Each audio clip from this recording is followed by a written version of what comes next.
Hi guys, good morning, good morning. Tito Noise Vlog here. Bago usong mga bati-bati yan eh. Good morning, morning. Op, billing ko ha. No skip ng ads ha. Sayang din yan eh. Alam nyo na. Para makatulong tayo sa kawang gawa. Ang topic natin ngayon, tungkol dun sa investigasyon, ipafile pa lang ni Kiko Pangilinan. Yung walang kamatayan Dolomite White Sand na yan. Mr. Pangilinan, sige, okay lang. Imbestigahan mo yan. Correction ha, hindi 300 million ng Dolomite White Sand na yan ha. 28 million lang. Ang pangkalahatan, buong Manila Bay. Mag-ano ka naman, yung mga staff mo. May computer ka naman eh. Iimbestigahan. O sige, iimbestigahan. Bakit kailangan pa? Di ba, may Supreme Court decision na dapat i-rehabilitate ang Manila Bay. So, anong iimbestigahan mo? Anong issue? May corruption ba? Sige, tanong mo kung may corruption. Ang itatanong, ang atin naman dyan eh, DENR at saka yung mga kontraktor. At saka baka yung DILG. Sige, tanongin mo lahat. Iniiba mo yung issue, Mr. Pangilinan eh. Mr. Kiko Pangilinan eh. Mas marami pang mahalagang issue dyan. Yung Dolomite na yan eh. Tapos gusto pang mga kakampi mo na ma-wash out yan.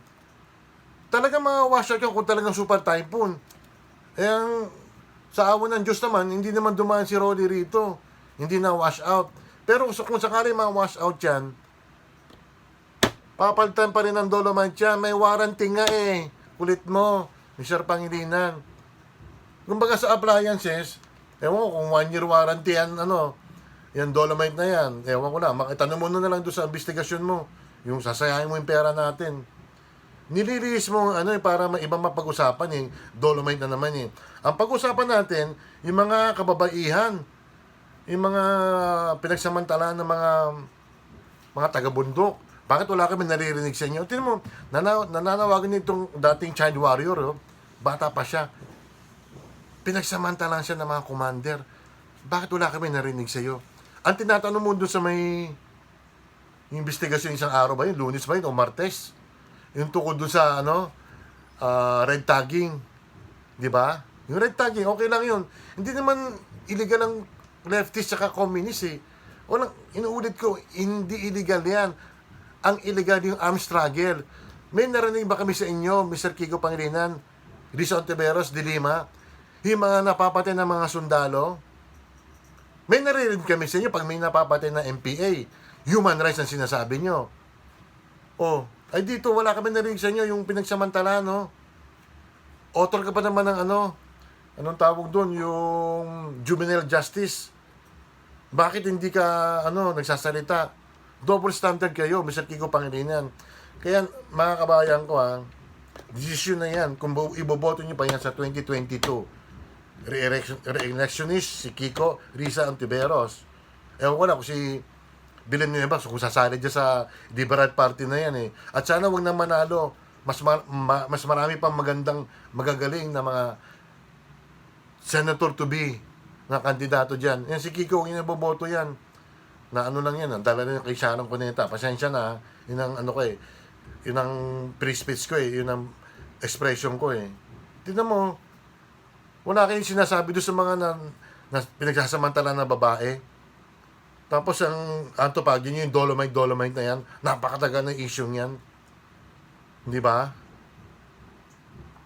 Iibay mo yung issue eh, ilang buwan na yan. At saka bakit hindi ka nagsasalita? Yung mga telco company na nagbibigay ng 200 million kada taon. Oh, 2 telcos ang natin dito sa Pilipinas eh. That is 400 million pesos. Bakit di mo tinatanong? Bakit wala kang sinasabi? Bakit wala kang komento? Kayo ni Risa, Kiko, de Lima, wala. Patay mali siya kayo. Di ba? O sayang yung 200 million na yun. Imbis na maitulong sa mga ibang tao. Tapos wala kang komento. Dolomite. Dolomite na yan. At saka isa pa, yung yung tawag dito, yung mga nire-recruit ng kababaihan, Wala kami naririnig sa inyo, Mr. Kiko. Double standard ka talaga.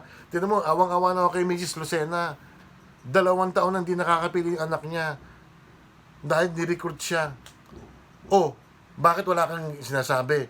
At, bakit wala kang nasabi yung hindi umatin ang mga makabayang black sa investigasyon? Bakit? Sumagot ka, bakit wala kang komento? O, buti pa si Senator Lacson sinabi niya doon sa pahayag ni Ka Eric Jeffrey Celis ba yun? Na credible ang statement niya. Ikaw, wala. Double standard kayo. Risa, De Lima, ikaw Kiko, double standard kayo. Sana nga hindi na kayo makaupo muli na 2022. Tapos iba yung issue.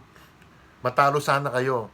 Oh, yun na, hindi hindi ako nananalangin na mawala sana kayo, pero matalo lang sana kayo sa Senado sa 2022. Masaya na kami. O, list tayo ng ibang yung korupsyon dito sa BI. 86 na opisyal ng Bureau of Immigration. Sana makulong yan. Tama yung ginawa ni Senator Risa Ontiveros.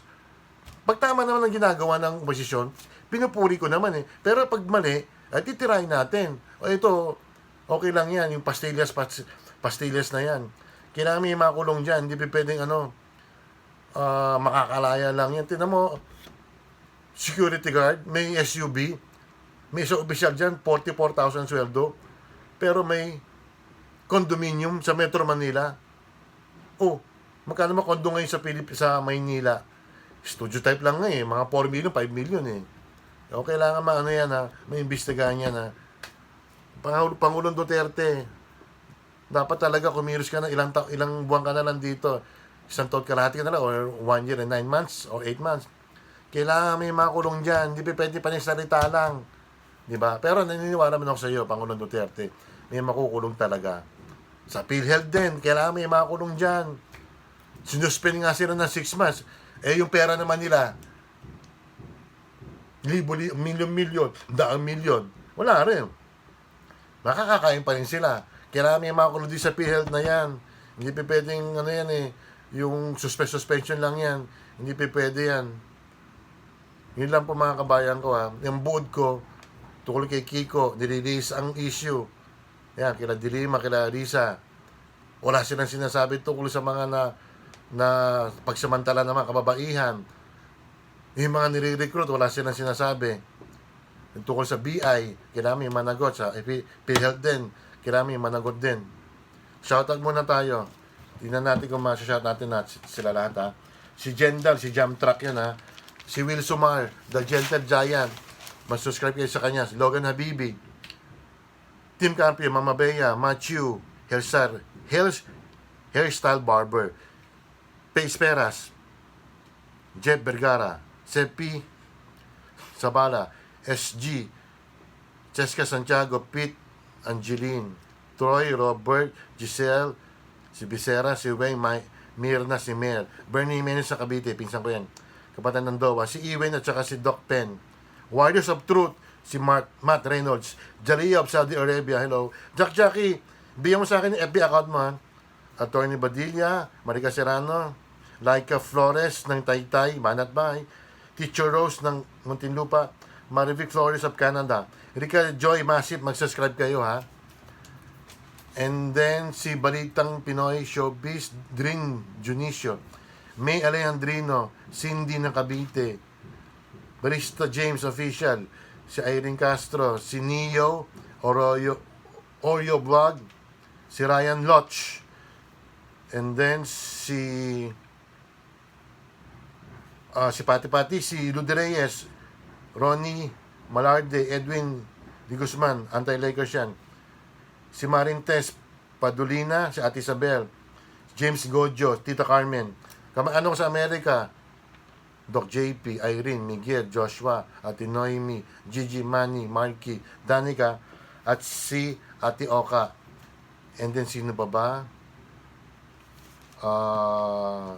Si Rich ng 7-Eleven ng Makati Branch. Mga friend ko, mga subscriber ko.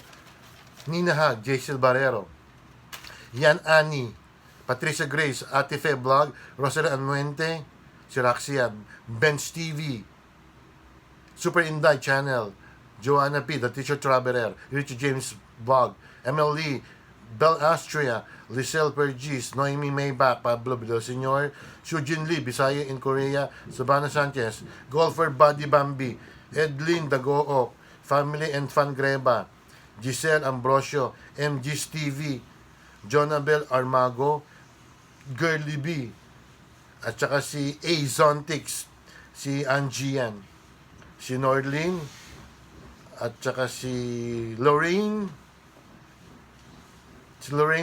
Tos, ano siya, ang